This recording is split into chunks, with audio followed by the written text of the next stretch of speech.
Voici une méthode supplémentaire pour factoriser une expression algébrique. Nous ferons donc un petit rappel sur une notion que nous avons déjà rencontrée lorsqu'on a étudié les polynômes et lorsque précisément on a fait la division de polynômes par un binôme du premier degré, où l'on a utilisé la règle de Horner et la loi du reste. Alors prenons l'introduction. Soit à factoriser donc le trinôme x carré plus 2x moins 15. Première méthode de factorisation qu'on a vue précédemment, la mise en évidence. Pour ce faire, il faudrait avoir un facteur commun, un diviseur commun à chaque terme de cette somme et différence. Est-ce qu'il y a un facteur commun entre les trois termes de cette somme? Eh bien non. Donc peut-on appliquer la mise en évidence? Non. Pas de diviseur commun aux trois termes. Quelle est la deuxième façon de factoriser une expression? C'est utiliser les identités remarquables et précisément la première qui est dans la page 2, l'utilisation de la différence de 2 carrés factorisée en un produit de binôme conjugué. Donc peut-on appliquer la différence de 2 carrés? Eh bien, nous avons trois termes. Si l'on envisage les deux premiers termes groupés, différence avec 15, 15 n'est pas un carré parfait. Et donc, peut-on appliquer la différence de 2 carrés? Non. Car 3 termes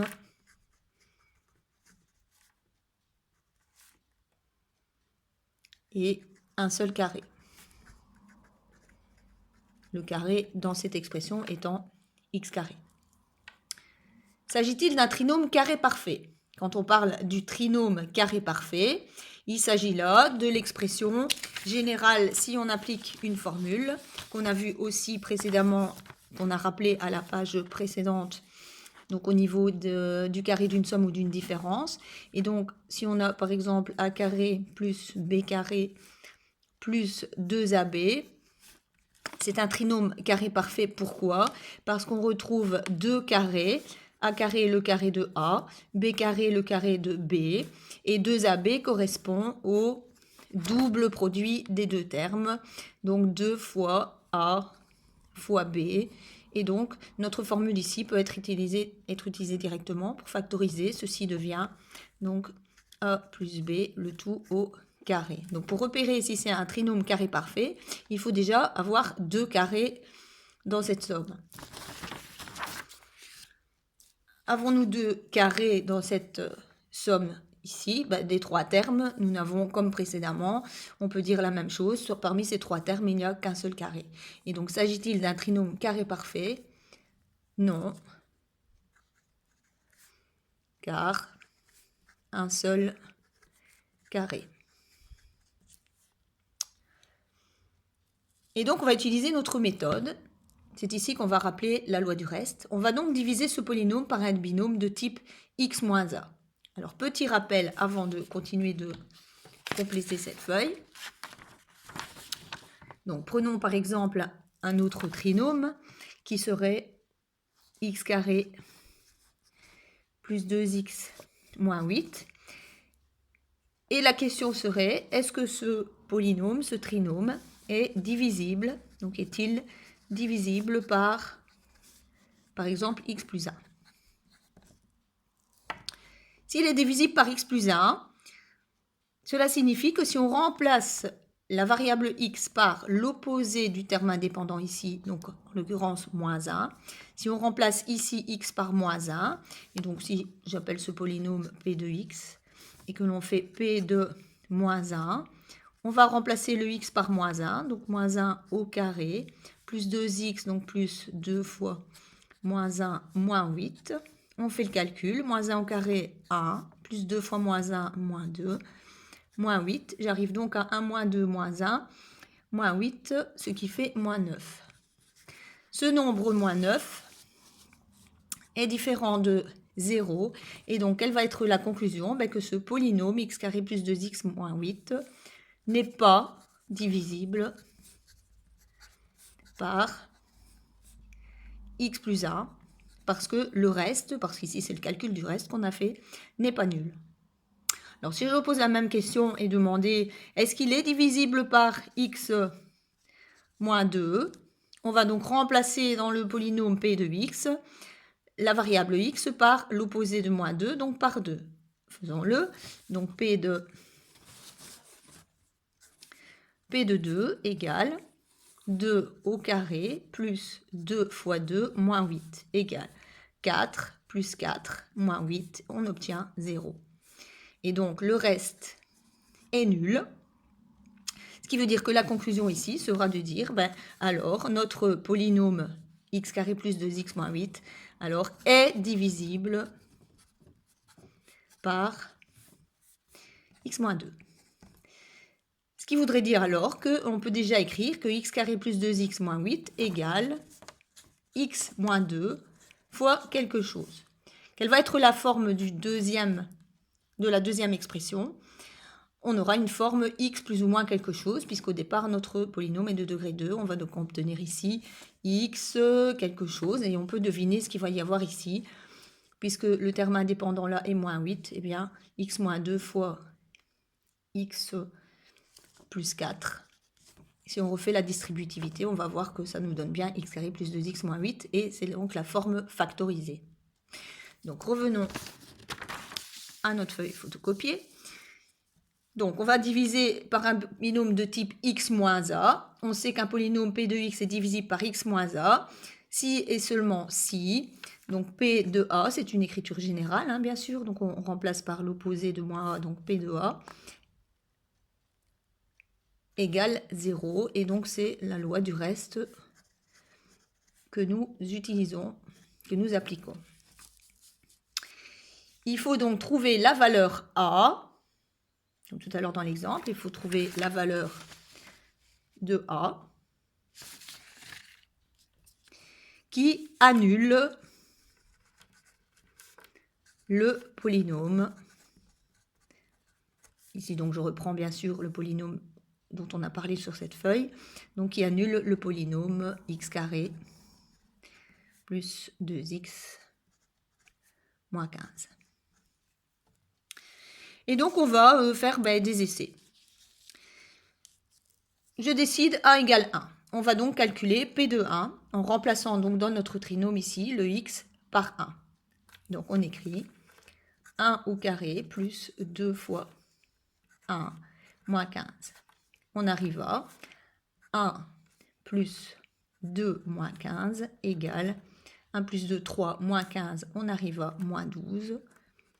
C'est différent de 0 et donc notre polynôme n'est pas divisible par, attention, on a remplacé par 1, donc il n'est pas divisible par x moins 1.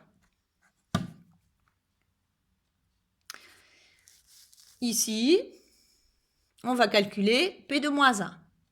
On refait notre calcul en remplaçant maintenant x par moins 1.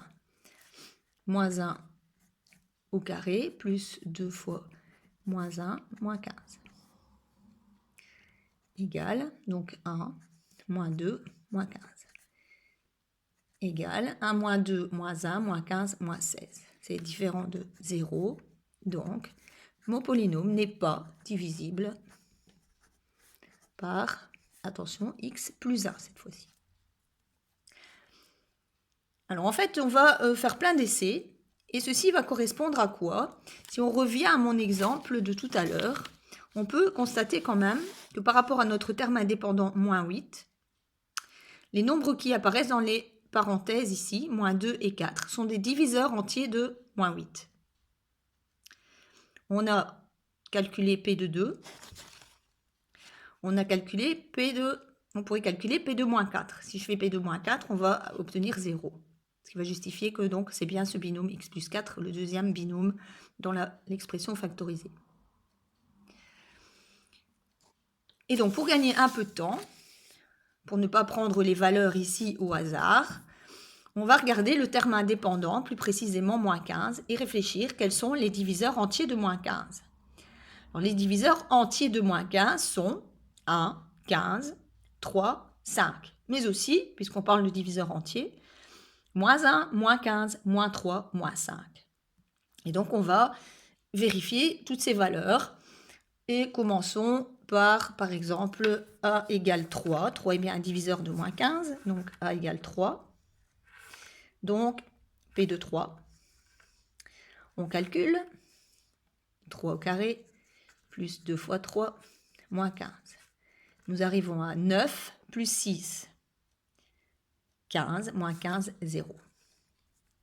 Le reste est nul, donc on peut en déduire que mon polynôme est divisible par x moins 3. On va mettre la conclusion en rouge, puisque nous cherchons les valeurs pour lesquelles on va annuler le polynôme. Et donc j'arrive à la réponse 0, et donc j'en conclus qu'il est divisible par x moins 3.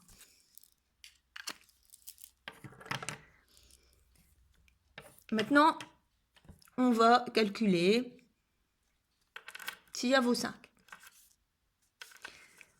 P de 5, 5 au carré, plus 2 fois 5, moins 15. 25 plus 10, 35, moins 15, 20. Différent de 0, donc conclusion, pas divisible par x moins 5. Alors, quelle est l'autre valeur que l'on va tester ici? Bien, réfléchissons quand même. J'ai trouvé déjà x moins 3, ce qui voudrait dire que mon polynôme x carré plus 2x moins 15, x carré plus 2x moins 15, comme il est divisible, on a déjà dit, par x moins 3, on peut déjà écrire x moins 3 fois quelque chose. Alors, on peut deviner ce qu'il va y avoir ici. Pourquoi? Je dois obtenir un degré 2. Et donc, qu'est-ce que je vais avoir nécessairement dans la deuxième paire de parenthèses? X, parce que x fois x, je dois retrouver x carré. Ensuite, moins 3 fois combien égale moins 15? Eh bien, on peut deviner le plus 5. Pourquoi? On vérifie. Si je veux revenir à l'expression du départ, on va distribuer. X fois x, x carré. X fois 5, plus 5x. Moins 3 fois x, moins 3x. Moins 3 fois 5, moins 15. Je retrouve x carré. J'associe, je réduis les termes semblables. 5x moins 3x plus 2x moins 15. Et je retrouve bien mon trinôme. Donc, une fois qu'on a trouvé un des deux binômes, comme c'est un trinôme du second degré, on peut deviner la deuxième expression. Et donc, si on réfléchit, ben voilà, on vient de trouver x plus 5, ce qui voudrait dire alors que quand est-ce qu'on va aussi obtenir 0? Ben, si je remplace le a par moins 5. Vérifions pour confirmer ce qu'on a pu deviner. P de moins 5. Et donc, moins 5 au carré. Attention des parenthèses, le carré porte sur un négatif. Plus 2 fois moins 5, moins 15. 25, moins 10, moins 15. J'arrive donc à 0. Et donc, ma conclusion, mon polynôme est bien divisible par, attention, x plus 5. On peut donc compléter la suite ici. On peut alors écrire que x carré plus 2x moins 15 égale, eh bien, x moins 3 fois x plus 5. Que donc l'expression x moins 3 fois x plus 5 est l'expression factorisée de notre polynôme de départ, x carré plus 2x moins 15. Alors, imaginons qu'on a donc trouvé x moins 3 et qu'on veuille prendre un autre chemin pour retrouver ceci et ne pas le retrouver par hasard. Que va-t-on faire? Eh bien, la division par la règle de Horner. C'est l'occasion de rappeler la technique, la règle de Horner pour diviser donc un polynôme de degré 2, ici, de degré 2, par un binôme de la forme x-1. Divisons alors ce polynôme par, alors on va choisir soit x-3 et nous obtiendrons le x plus 5, ou bien on va faire la division par x plus 5 pour obtenir x-3.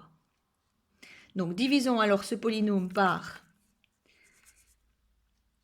x-3 ou par x plus 5.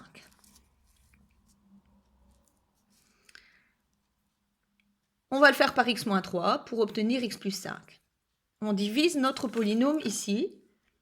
Il faut regarder, je vous rappelle, s'il est ordonné suivant les puissances décroissantes de la variable. Et on reprend dans la première ligne du tableau les coefficients des termes. Le coefficient de x carré, c'est 1x carré. 1 n'est pas écrit, mais il est sous-entendu, donc 1. Le coefficient du terme suivant, plus 2x, donc 2. Et en retrait ici, à l'écart, on met le terme indépendant, moins 15. Nous allons faire la division par x moins 3. Et donc ici, qu'est-ce qu'on indique? L'opposé de moins 3, donc 3, plus 3. Je conserve le premier coefficient, on le descend, 1. Et puis, 1 fois 3, 3. 2 plus 3, 5. 5 fois 3, 15. Moins 15 plus 15, 0. C'est le reste. Ce qui correspond bien puisqu'on a dit que c'était divisible par x moins 3, donc le reste doit être nul. Où est-ce qu'on va retrouver dans ce tableau notre deuxième binôme x plus 5?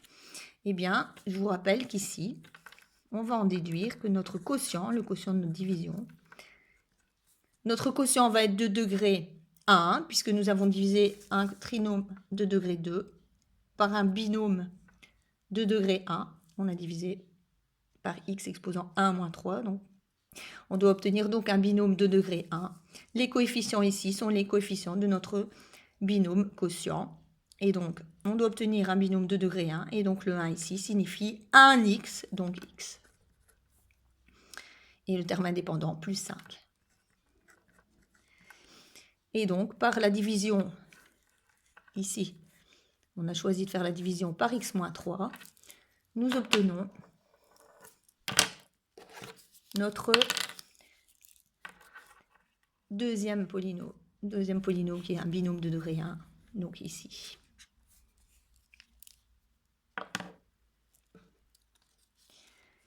Vous êtes donc à même maintenant de factoriser les expressions suivantes. Je vais faire le premier, et puis vous ferez les trois autres en préparation. X carré moins 5x plus 6, on recherche les diviseurs entiers de 6. Donc 1, moins 1, 2, moins 2, 3, moins 3, 6, moins 6. Alors on va donc vérifier P de 1, P de moins 1, P de 2, P de moins 2, etc. et tirer les conclusions. Alors, soit on trouve la valeur directement, soit on doit passer tout en revue. Maintenant, on peut un peu aussi voir et deviner. Et donc, si on fait les différentes recherches, on va constater que si on fait donc, on va le faire ici, vous le ferez au verso. Donc, dans notre cas de donc, x carré moins 5x plus 6, si l'on fait P de 2, 2 au carré, moins 5 fois 2 plus 6. On arrive à 4 moins 10 plus 6. 4 plus 6, 10 moins 10, 0. Et donc, notre polynôme est divisible par... Attention, on a remplacé par 2 et donc il est divisible par x moins 2. Donc ici, on peut déjà mettre parenthèse x moins 2. Donc pourquoi ça? Parce que notre P de 2 est égal à 0. C'est un polynôme de degré 2, et donc si j'ai ma première parenthèse, je peux trouver la deuxième. Moins 2 fois combien égale plus 6? Eh bien donc ce sera moins 3. Moins 2 fois moins 3, ça fera 6, et donc x moins 3. Soit on devine, ou, comme c'est indiqué dans la consigne, on réalise les tableaux de la méthode Dorner au verso pour justifier le deuxième binôme. On divise le trinôme de départ par le premier binôme qu'on a trouvé pour obtenir le deuxième. Ou, au pire, on essaie toutes les valeurs, P2, P2-1, P2-1, P2-2, P2-2, etc. Et on va trouver, parmi les calculs que l'on va faire, on va en trouver 2 qui vont nous donner 0. P2-2 va nous donner 0. Et ici, puisqu'on a deviné x-3, ça veut dire que P2-3 va nous donner aussi 0. Alors, vérifions vite fait. Donc, je remplace x par 3. 3 au carré, 9. Moins 5 fois 3, 15. Donc, 9 moins 15 moins 6 plus 6, ça fait bien 0. Et donc, ça justifie que nos deux binômes sont bien ceux-là. Vous allez procéder de même pour ces deux-ci. Par contre, le dernier va prendre un peu plus de temps puisqu'il est de degré 3. Donc, une fois que vous aurez trouvé un binôme, il va être plus difficile de deviner les autres, puisqu'on doit obtenir 3 binômes de degré 1, donc 3 paires de parenthèses.